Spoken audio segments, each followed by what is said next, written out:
Hey guys, it's your girl Tower Crush back with another review, and this time I am reviewing Your Honor Season 1, Episode 2. Okay, so y'all know last episode, the judge, oh, I always forget. That's why I ain't got no subscribers now. If you have not already, please hit my subscribe button so I can get to this 1,000 so I can give away this 500. Okay.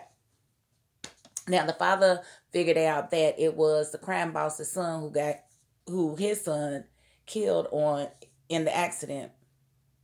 And he decides that he's not going to turn his son in or nothing. They're going to try to cover it up. Well, in this episode, he called a friend that he knew was about to run for office and asked him for a favor and asked him to get rid of the car. And apparently whoever he sent to get rid of the car, and he said he can't be sold, he wants it done with. Well, they didn't get to the destination to do away with the car before the little boy got pulled over because he hurriedly reports the car stolen. Like, why wouldn't you wait until after you've gotten the call that the car is done before you report it stolen? You could have easily said, we keep the keys in the car because it's so old, nobody wants to drive it, and we didn't think anybody would come and take it, but somebody did. I mean, you could have easily said that. Not that was going to get you off because, your son's bloody fingerprints all on the door and stuff. Yeah, so you still won't get out, but I'm just saying. So, the little boy gets caught up and they basically, before they take him to jail, they try to get out of him, that he did it. They want a confession and he don't know what the hell he's supposed to have done. So he's like, I don't know what you're talking about. They asking about, the son's phone. And I don't know why they don't know where the phone is. You can track the phone and it would tell you where it was last seen, I believe. I mean, I'm just saying they could find that the phone is in the doggone river. But, so, of course, it's the little black boy because he's in the lower ninth ward. And, he basically gets a call and he talks to his people and they like, look, they're going to take care of your family and we're going to look out for you in there, but you got to take one for the team. Basically, he's like, well, he said, I didn't do nothing. What did I do? He's like, just look.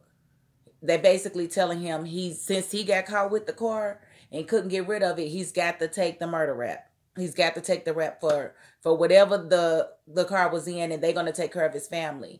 Now, I believe that the crime boss is going to figure out that it wasn't him because he's got that he didn't turn in the inhaler, which I, again, do not know why the police did not really canvass the area that like they supposed to, because they should have seen that inhaler was out of place. And if they'd walked over to it, they would have saw had blood on it. Something's up with this inhaler.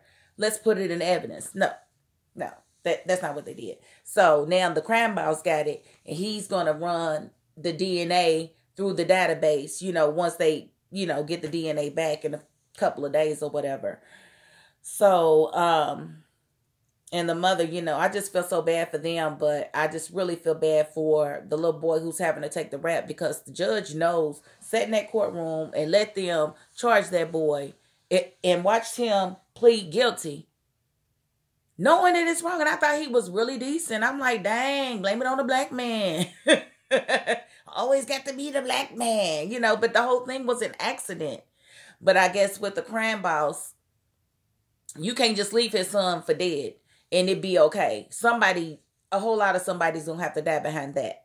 So I get it. I totally get it. But legally, the son wouldn't have been in no trouble, and I'd have just probably sent him somewhere and moved somewhere else and try to get away from him.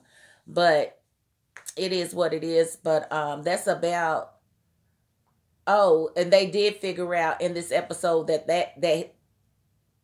car was the one that was involved in the hit and run, because when they was pulling it out to give to him to take home, a piece of the bike fell off of the car. So it's like, okay, what is that?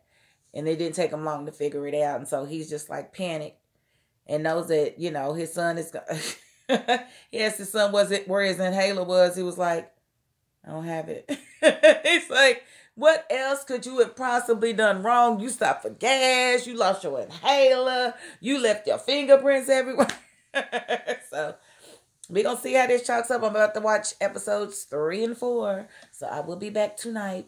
Again, I do thank you all for staying with me and watching my little reviews. It does mean a lot to me. And that is my $5.02. Peace.